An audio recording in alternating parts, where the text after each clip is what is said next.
الحمد للہ رب العالمین والعاقبۃ للمتقین والصلاة والسلام علی سید الانبیاء والمرسلین وعلی آلہ واصحابہ اجمعین اما بعد فاعوذ باللہ من الشیطان الرجیم بسم اللہ الرحمن الرحیم۔ معزز و محترم ناظرین و سامعین، توفیق خداوندی سے آج پارہ نمبر 29 کی تفسیر قرآن کا خلاصہ پیش کیا جائے گا۔ اللہ تعالیٰ ہمیں قرآن کریم سمجھنے اور عمل کرنے کی توفیق عطا فرمائے۔ اس پارہ کا آغاز سورۃ الملک سے ہے اور سورۃ ملک کی بڑی فضیلت رسول کریم صلی اللہ تعالیٰ علیہ وآلہ وسلم نے ارشاد فرمائی یہ سورۃ مانعہ ہے، منجیہ ہے، یعنی عذاب کو روکنے والی اور عذاب سے نجات دلانے والی سورت ہے، اور فرمایا یہ شفاعت کرنے والی صورت ہے۔ اس کو پڑھنا یقیناً بے حد و حساب اجر کا باعث ہے، اور آخرت میں اللہ کے محبوب صلی اللہ تعالیٰ علیہ وسلم کی بشارت کے مطابق شفاعت نصیب ہوگی۔ اس صورت مبارکہ میں بنیادی طور پر جو اس کا مرکزی خیال ہے وہ یہ ہے کہ اس میں اللہ پاک نے اپنی قدرت کے دلائل دیے ہیں، اور اس کے جو مضامین ہیں ان میں اللہ پاک نے کائناتی شواہد پیش کیے ہیں اپنی قدرت پر۔ تو ارشاد فرمایا تبارک الذی بیدہ الملک وہو علی کل شیء قدیر، بڑی برکت والا ہے وہ جس کے قبضہ میں سارا ملک ہے اور وہ ہر چیز پر قادر ہے۔ تو ابتدا سے ہی اللہ نے اپنی قدرت اور اپنی قدرت کی گرفت جو ہے اس کا اظہار فرمایا کہ موت و حیات کو اس نے پیدا کیا تاکہ تمہیں آزمائے، تمہاری آزمائش کرنے کے لیے کہ اچھے عمل کون کرتا ہے اور کون اچھے عمل نہیں کرتا، اور ساتھ بخشش کی نوید سنائی۔ پھر آگے آسمان و زمین کے بارے میں فرمایا کہ الذی خلق سبع سماوات طباقا، جس نے 7 آسمان بنائے ایک کے اوپر دوسرا، ما تری فی خلق الرحمن من تفاوت، اور اللہ کے بنائے ہوئے، رحمان کے بنائے ہوئے میں تمہیں کوئی فرق نظر نہیں آئے گا، سب ایک جیسے ہیں۔ ایک جتنا بھی کوئی بڑا کاریگر ہو ایک ہی چیز 7 8 10 دفعہ بنائے گا تو ہر چیز میں تھوڑا تھوڑا فرق ہوگا، کچھ نہ کچھ تبدیلی، کچھ نہ کچھ چیزیں مختلف ضرور ہوں گی، لیکن یہ رب کائنات کا کرم ہے، اس کا کمال ہے، اس کی قدرت کا، اس کی کاریگری ایسی کمال کی ہے کہ فرمایا اس میں تمہیں کوئی فرق نظر آتا ہے؟ فارجع البصر هل تری من فطور، نگاہ اٹھا کر دیکھ کہ اس میں کوئی رکھنا ہے، کوئی تھوڑا بہت کوئی ایسا کہ کوئی ٹیڑھ، کوئی ایسی کمی جس کو پکڑا جا سکے کہ، تو ہرگز نہیں۔ فرمایا ایک بار نہیں، ثم ارجع البصر، دوبارہ دیکھو، کرتین ینقلب الیک البصر خاسئا وہو حسیر، دوبارہ نگاہ اٹھا کر دیکھو، تیری نظر ناکام پلٹ آئے گی، لیکن تھکی ماندی آ جائے گی، لیکن اس کی قدرت میں، کاریگری میں کوئی کمی نظر نہیں آئے گی۔ پھر فرمایا کہ ہم نے آسمان جو ہے اس کو زینت بخشی چراغوں سے، اور شیطانوں کو مارنے کے لیے یعنی ستارے، اور ان کے لیے ہم نے بڑا عذاب تیار کر رکھا ہے۔ اور اس کے بعد فرمایا کہ یہ جو اس طرح کے کفر کرنے والے ہیں نا اللہ کے ساتھ، عذاب جہنم بئس المصیر، ان کے لیے جہنم کا عذاب ہے اور کیا ہی برا انجام ہے۔ تو ان آیات بینات میں پھر اللہ پاک نے ان کے جو انجام ہے اس کو جو سزائیں دی جائیں گی، اور پھر ان کی جو مکاریاں تھیں، فریب کاریاں تھیں دین کے بارے میں، جو کہتے تھے کہ جی ہمیں تو کوئی رسول نہیں آیا تو ہم کیا کریں، ہم کیسے کریں، ان سب کے جوابات ان میں دیے گئے۔ تو کہ پھر وہ مان گئے، قد جاءنا نذیر فکذبنا، جب وہاں ان پر عذاب آئے گا تو پھر مانے بغیر چارہ نہیں ہوگا، پھر کہیں گے ہاں ہمارے پاس رسول آئے تھے اور ہم نے ان کی پیروی نہیں کی اور ہم نے ان کو جھٹلایا، تو ان سے کہا جائے گا ان انتم الا فی ضلال کبیر، تم بڑی گمراہی میں ہو۔ پھر وہ اپنے گناہوں کا اعتراف بھی کریں گے، اور یہ ساری چیزیں یہاں بیان کر دی گئیں۔ اور فرمایا وہی ذات ہے جس نے تمہارے لیے زمین کو تابع کر دیا ہے، فامشوا فی مناکبہا، اس کے رستوں میں چلو، وکلوا من رزقہ، اور اس کی روزی میں سے کھاؤ، والیہ النشور، اور اسی کی طرف اٹھنا ہے۔ تو اس سورہ مبارکہ میں پھر اللہ نے پرندوں کی مثالیں دی کہ دیکھو آسمان کی طرف دیکھتے ہو، اوپر بلندیوں میں پرندے اڑتے ہوئے دیکھتے ہو کیسے پر پھیلا کر اور سمیٹ کر اڑتے ہیں، تو کون انہیں روک رکھتا ہے وہاں، وہ گرتے نہیں ہیں، تو یہ اللہ کی ذات ہے جس نے ان کو روکا ہوا ہے۔ اور پھر فرمایا کہ امن ھذا الذی وجند لکم ینصرکم من دون الرحمن، یا وہ کون سا تمہارا لشکر ہے کہ رحمان کے مقابلے میں تمہاری مدد کرے۔ تو اس میں ان کے جو معبودان باطلہ، ان کی جو خواہشات تھیں، ان سب کا رد کر دیا گیا۔ فرمایا ان الکافرون الا فی غرور، کافر دھوکے میں پڑے ہوئے ہیں، اللہ کے مقابلے میں کوئی لشکر نہیں آ سکتا، کوئی طاقت جو اللہ کے مقابلے میں کھڑی نہیں ہو سکتی۔ فرمایا پھر کون ایسا جو تمہیں روزی دے، اور اگر وہ روزی روک لے، بل لجوا فی عتو و نفور، بلکہ وہ سرکش اور نفرت میں ڈھیٹ بنے ہوئے ہیں۔ اللہ ہی روزی دیتا ہے، وہی روک سکتا ہے، اور کوئی ہے نہ دے سکتا ہے نہ روک سکتا ہے۔ تو یہ ساری آگے جو آیات ہیں اللہ پاک کی قدرت کے دلائل پر مشتمل ہیں۔ اور آخر میں اللہ تبارک و تعالیٰ نے سورت کے فرمایا قل هو الرحمن وآمنا به وعلیہ توکلنا۔ یہ ساری سوالات قائم کرنے کے بعد کہ کون ہے جو تمہیں سیدھے راستے پر چلاتا ہے، کس نے دل پیدا کیا، کس نے آنکھیں پیدا کی، کس نے کان پیدا کیے، اور زمین میں کھیتی کون اگاتا ہے،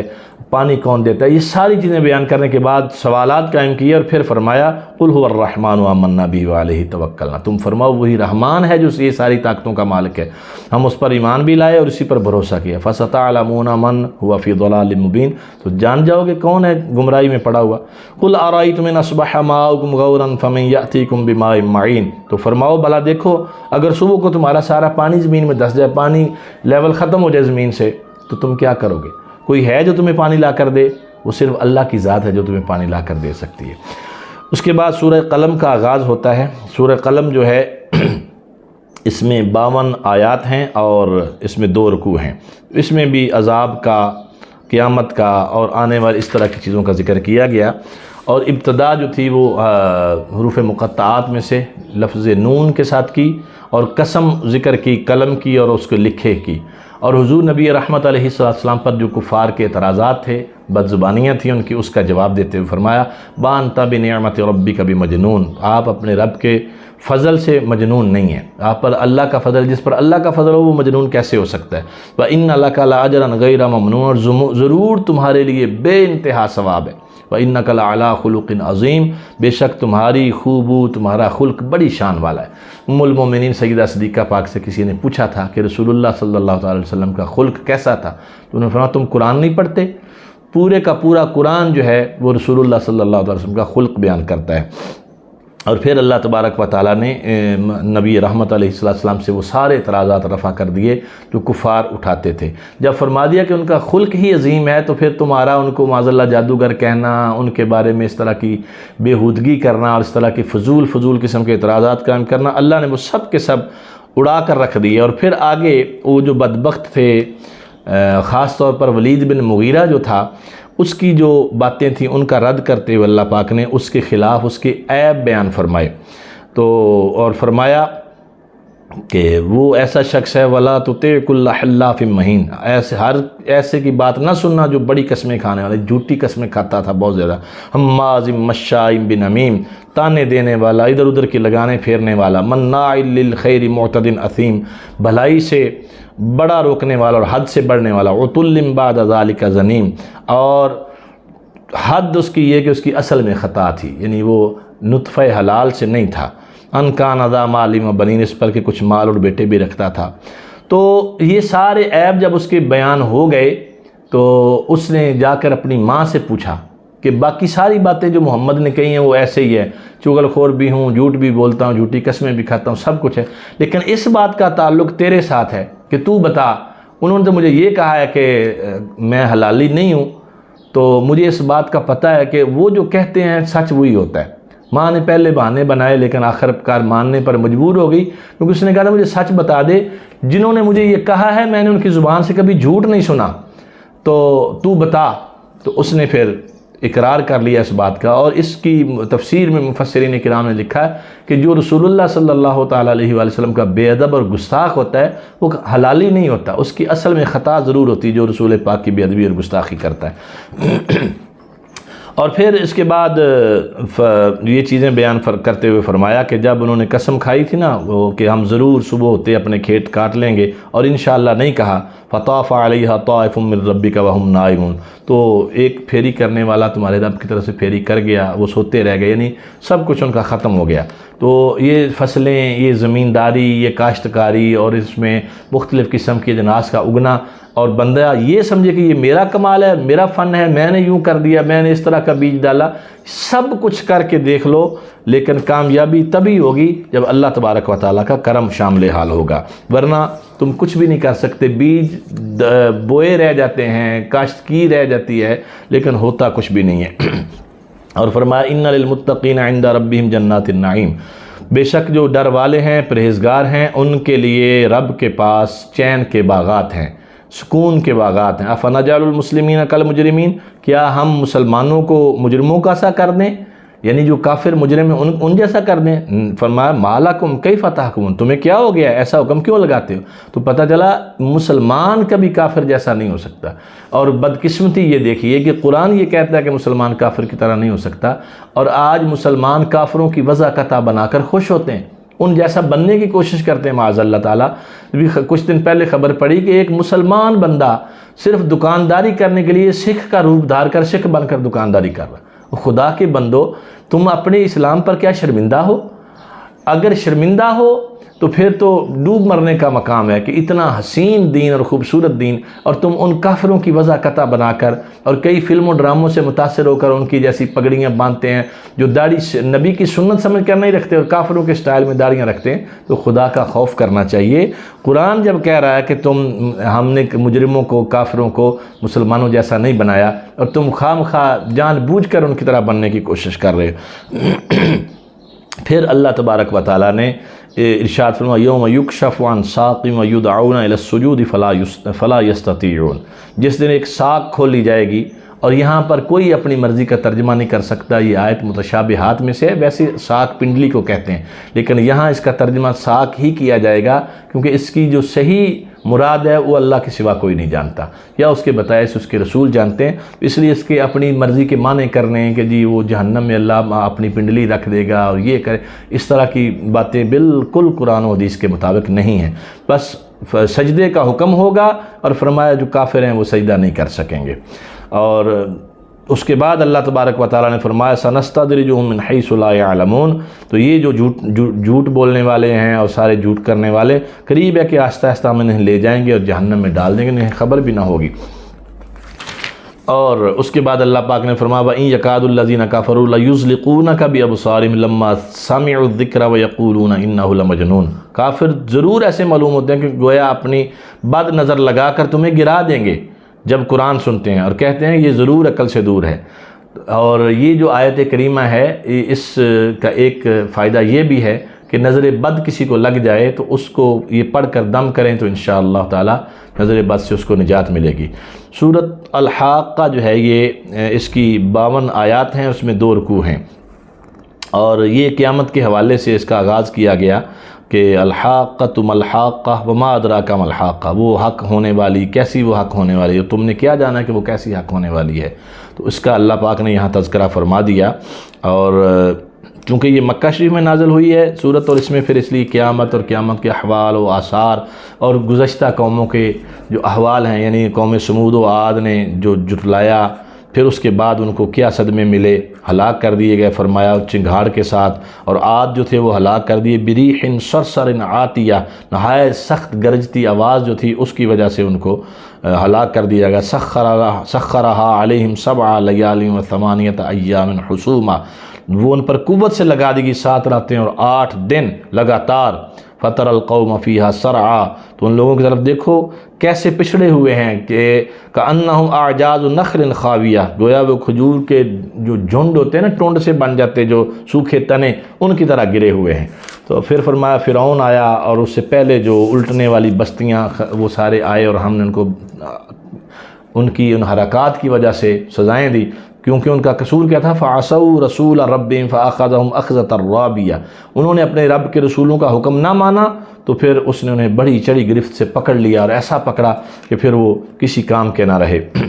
پھر وہ آگے ارشاد فرمایا جب پانی نے سر اٹھایا، یعنی نوح علیہ السلام کا دور آیا، تو فرمایا ہم نے کشتی میں تمہیں سوار کیا، لِنَجْعَلَهَا لَكُمْ تَذْكِرَةً وَتَّعِيَهَا أُذُنٌ وَاعِيَةٌ، کہ اسے تمہارے لیے یاد کریں اور محفوظ رکھیں وہ کان جو سن کر محفوظ رکھتے ہیں۔ فَإِذَا نُفِخَ فِي الصُّورِ نَفْخَةٌ وَاحِدَةٌ، اور پھر جب سور پھونک دیا جائے ایک دم سے، وَحُمِلَتِ الْأَرْضُ وَالْجِبَالُ فَدُكَّتَا دَكَّةً وَاحِدَةً، اور زمین اور پہاڑ اٹھا کر چور چور کر دیے جائیں۔ تو یہ قیامت کی ساری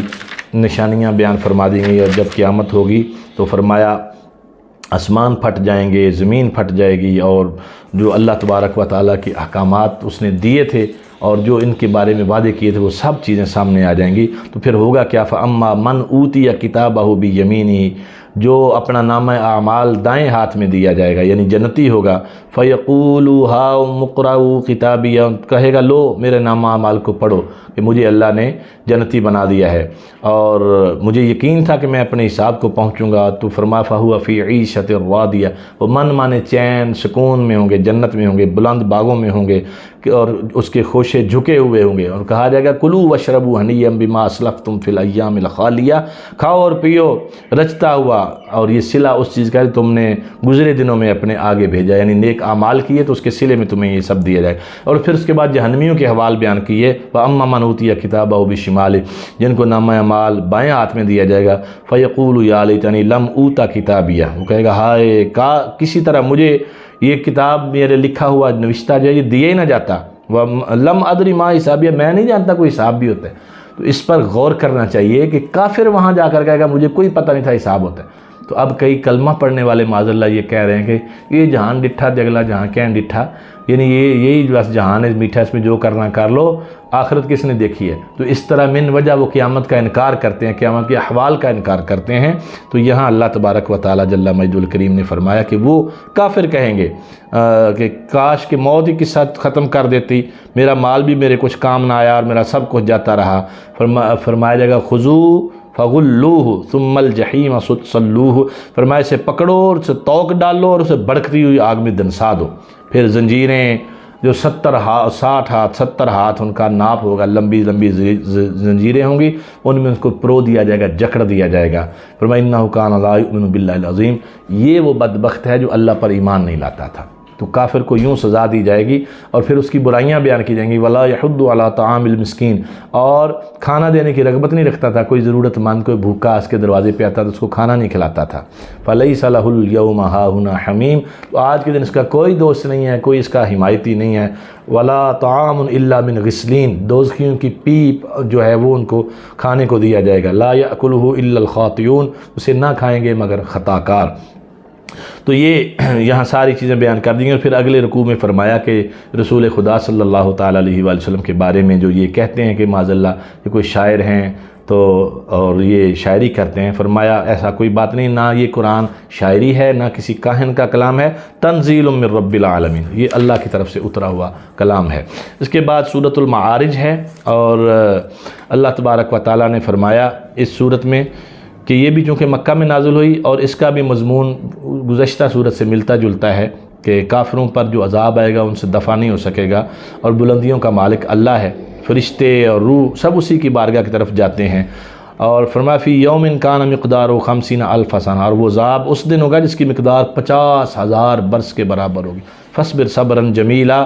تو اچھی طرح صبر کر، انہم یرونہ بعیدا ونراہ قریبا، کہ وہ اسے دور سمجھ رہے ہیں اور ہم دیکھ رہے ہیں کہ وہ نزدیک ہے۔ یوم تکون السماء کالمہل، اور فرمایا جس دن آسمان گلی چاندی کی طرح، پگھلی چاندی کی طرح ہو جائے گا اور پہاڑ ایسے ہلکے ہو جائیں گے۔ تو فرمایا لا یسأل حمیم حمیما، کوئی دوست کسی دوست کے کام نہیں آئے گا۔ تو ہمیں سوچنا چاہیے، یہاں دنیا کی یاری دوستی کی خاطر نماز چھوڑ دیتے ہیں، دین سے دور ہو جاتے ہیں، تو یہ سارے دوست جو ہیں یہ کوئی کسی کے کام وہاں نہیں آ سکے گا۔ اور آگے اللہ پاک نے جو جہنم کے احوال بیان کیے ہیں، کلیجہ کانپتا ہے اور پھٹتا ہے کلیجہ یہ پڑھ کر کے کیسے کیسے سخت عذاب ہوں گے۔ اللہ تعالیٰ تمام مسلمانوں کو اس سے محفوظ رکھے۔ ہاں فرمایا جو نماز پڑھنے والے ہیں الا المصلین الذین هم علی صلاتہم دائمون، مگر وہ جو نمازی ہیں اور اپنی نماز کے پابند ہیں، والذین فی اموالہم حق معلوم، اور فرمایا ان کے جو مال ہیں اس میں ایک معلوم حق ہے، للسائل والمحروم، جو سوالی ہیں، جو محروم کر دیے گئے، جن کے پاس کچھ نہیں، ان کو بھی اپنے مالوں سے دیتے ہیں۔ تو ان کا یہاں ذکر خیر کیا گیا، اور فرمایا پھر ان کو جو نمازوں کی حفاظت کرنے والے ہیں، اولئک فی جنات مکرمون، وہ باغوں میں عزت کے ساتھ اور اعزاز اور اکرام کے ساتھ رہیں گے۔ اور فرمایا فمال الذین کفروا قبلک مہطعین، تو ان کافروں کو کیا ہوا، تمہاری طرف تیز نگاہوں سے دیکھتے ہیں، عن الیمین وعن الشمال عزین، دائیں بائیں گروہ ہو کر۔ فرمایا یہ سارے طمع کرتے ہیں، لالچ کرتے ہیں کہ ہمیں بھی جنت میں داخل کیا جائے، تو ایسا اب نہیں ہوگا۔ اور اس کے بعد اللہ تبارک و تعالیٰ نے سورہ نوح جو تھی اس کے بارے میں فرمایا کہ اس میں 28 آیات ہیں اور 2 رکوع ہیں، اور سورہ نوح ہے یہ بھی مکہ پاک میں نازل ہوئی، اور حضرت نوح علیہ السلام کا تذکرہ کرتے ہوئے فرمایا انا ارسلنا نوحا الی قومی، ہم نے نوح علیہ السلام کو ان کی قوم کی طرف بھیجا، ان انذر قومک من قبل ان یأتیہم عذاب علیم، کہ جا کر اپنی قوم کو ڈراؤ اس سے پہلے کہ ان پر عذاب آ جائے۔ تو حضرت نوح علیہ السلام نے جا کر اپنا پیغام دیا، تبلیغ کی، 950 سال تک ان کو سمجھاتے رہے، دن رات دعائیں کرتے رہے،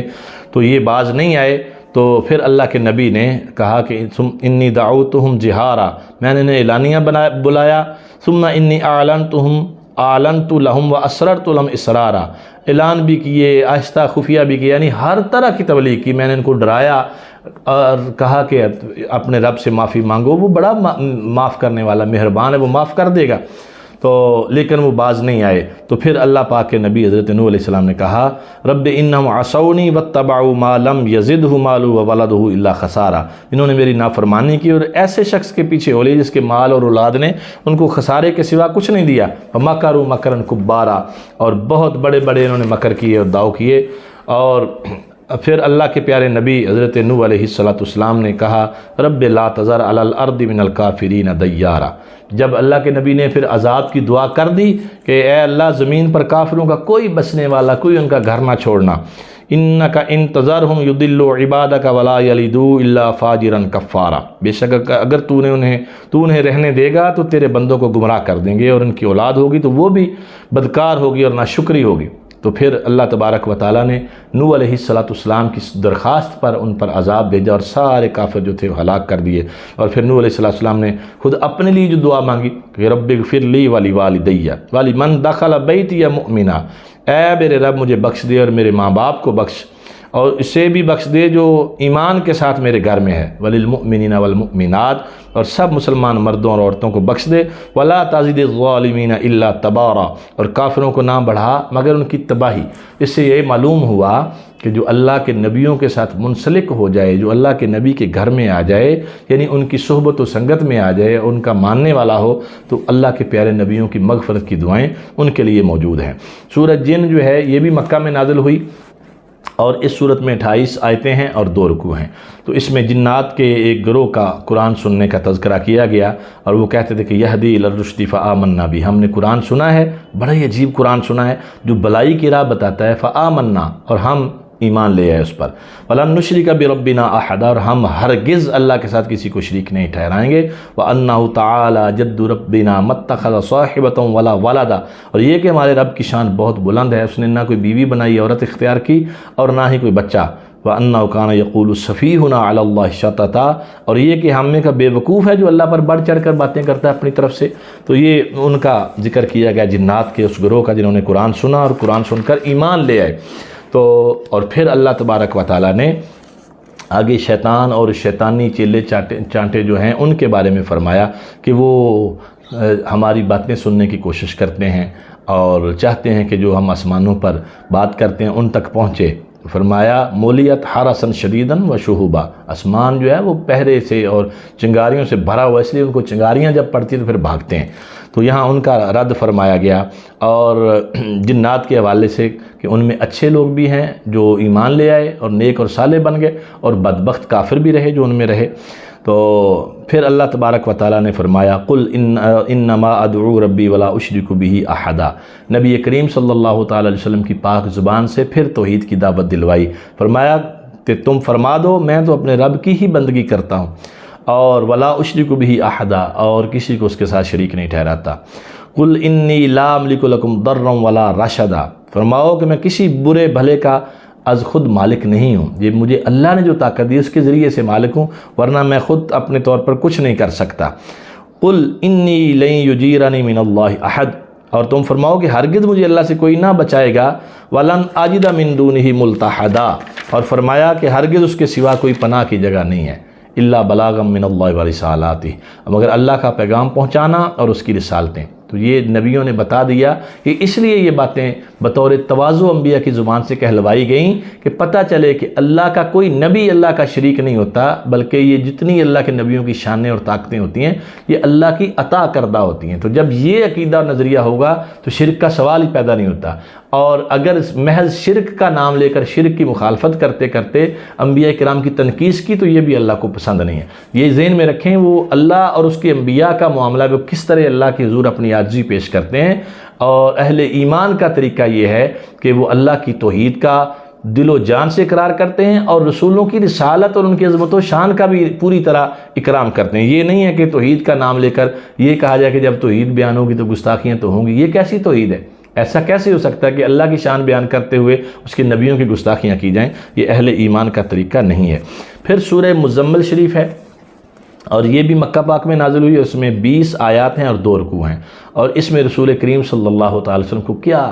ناز و انداز کے ساتھ مخاطب کیا گیا۔ یا ایھا المزمل، اے جھرمٹ مارنے والے، قم اللیل الا قلیلا، کہ رات میں قیام فرماؤ مگر تھوڑا۔ حضور اتنا طویل قیام فرماتے تھے۔ ام المومنین حضرت سیدہ صدیقہ پاک فرماتی ہیں حتی تورمت قدماہ، اتنا لمبا قیام فرماتے کہ یہاں تک پائے اقدس میں پھٹن آ جاتی اور بسا اوقات خون مبارک رسنے لگتا۔ تو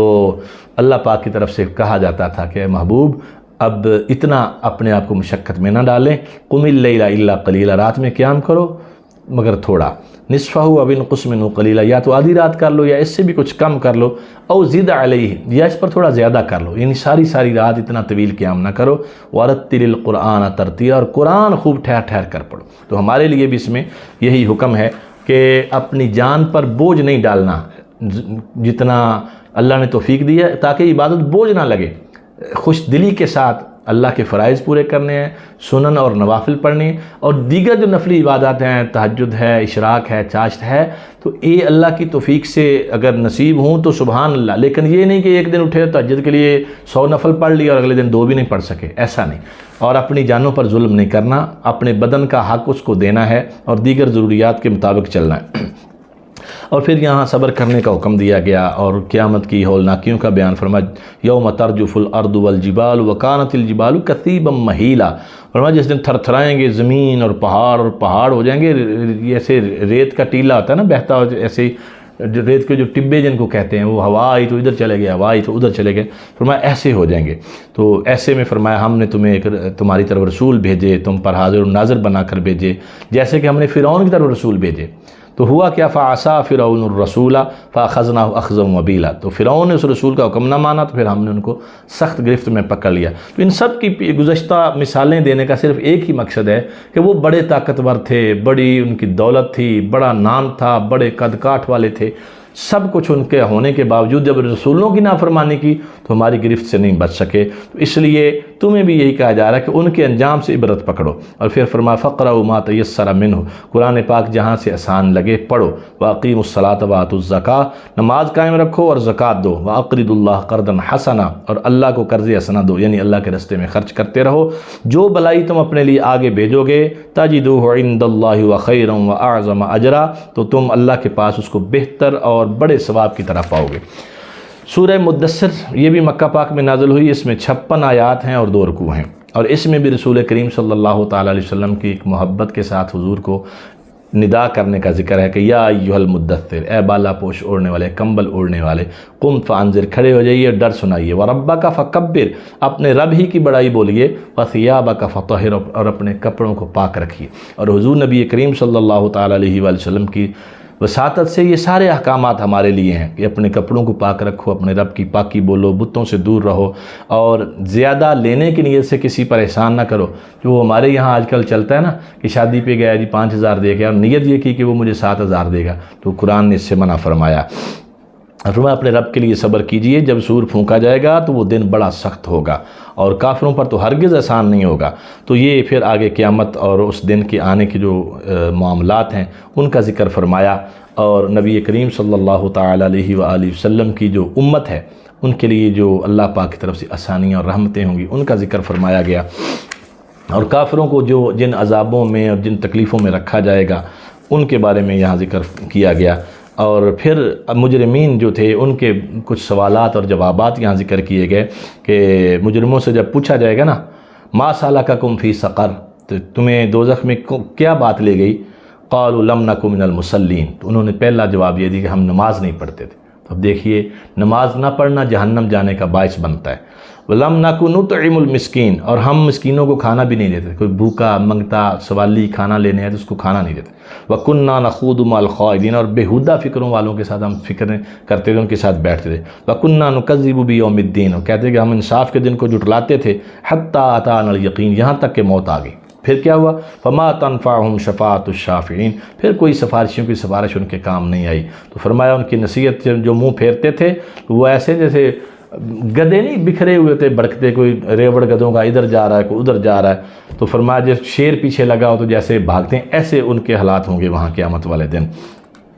تو فرمایا وما یذکرون الا ان یشاء اللہ، تو جو نصیحت لینے والے تھے نا وہ وہی ہیں جو اللہ جن کو چاہتا ہے وہ نصیحت ملتی ہے۔ ہوا اہل التقوی و اہل المغفرہ، وہی ہیں جو تقوی والے ہیں اور اللہ کی شان یہ کہ اللہ ان کی مغفرت فرمائے گا۔ پھر سورہ قیامہ ہے، یہ بھی مکہ پاک میں نازل ہوئی، اس میں 40 آیات اور 2 رکوع ہیں، اور قیامت کی قسم ذکر فرمائی اللہ تبارک و تعالیٰ نے، اور انسان کو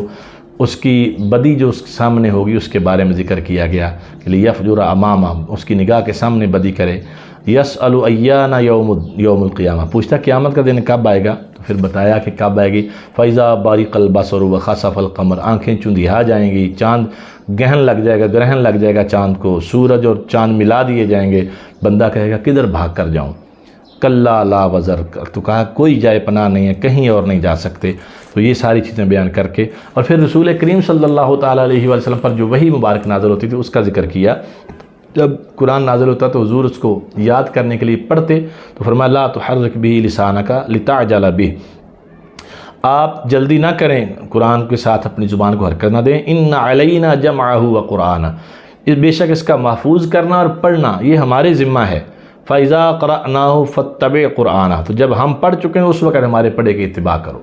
تو یعنی یہ رسول اللہ صلی اللہ علیہ وسلم سے کہا جا رہا ہے کہ اب آپ کو پہلے زبان ہلا کر یاد کرنے کی ضرورت نہیں، آپ کے ذہن میں بھی ہم رکھیں گے، اس کو یاد بھی ہم کروائیں گے، اور ہمارا بھیجا ہوا پیغامبر جو ہے جب پڑھ چکے تو پھر اس کے بعد آپ پڑھتے رہیں۔ تو اس لیے رسول اللہ صلی اللہ تعالیٰ علیہ وآلہ وسلم قرآن کریم کا اس قدر شاندار دور فرماتے کہ جبریل امین جو فرشتہ تھا وہ حضور کے ساتھ دور کرنے کے لیے آتا۔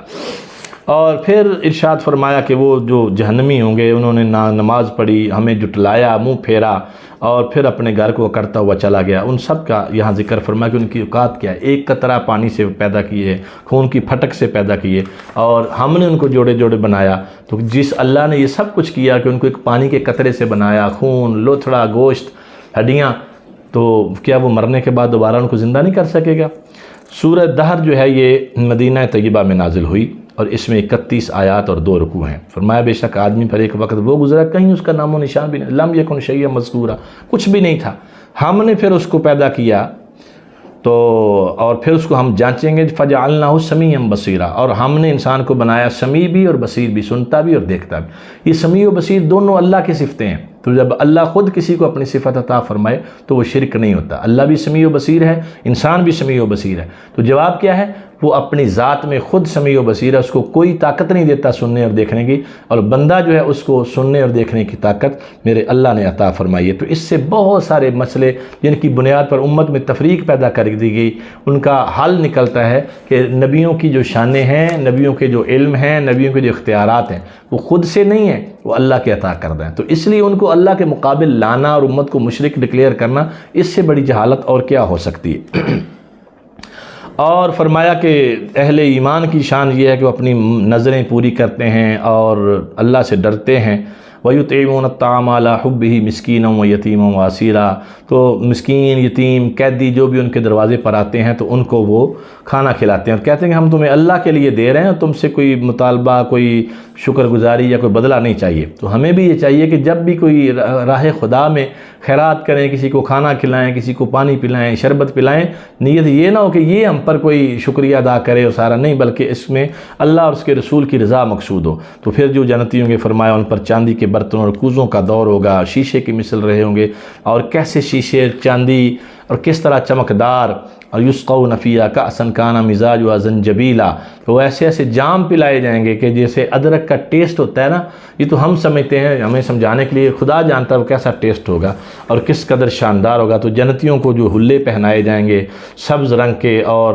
بہترین چادریں اڑائی جائیں گی، ایسے ایسے شاندار لباس پہنائے جائیں گے، ان کا ذکر کیا گیا اس سورہ مبارکہ میں۔ اور پھر سورہ مرسلات ہے، یہ بھی مکہ پاک میں نازل ہوئی، اور اس میں بھی اللہ پاک نے قیامت اور قیامت کی ہولناکیوں اور وہاں جو اٹھائے جانے والے بس بعد الموت جس کو کہتے ہیں، مرنے کے بعد دوبارہ اٹھانا، اس کا تذکرہ کیا۔ اور اس سے پہلے فرمایا کہ جب قیامت آئے گی تو تارے جو ہیں وہ مٹا دیے جائیں گے، آسمان میں رکھنے پڑ جائیں گے، پہاڑ غبار بن کر اڑ جائیں گے، اور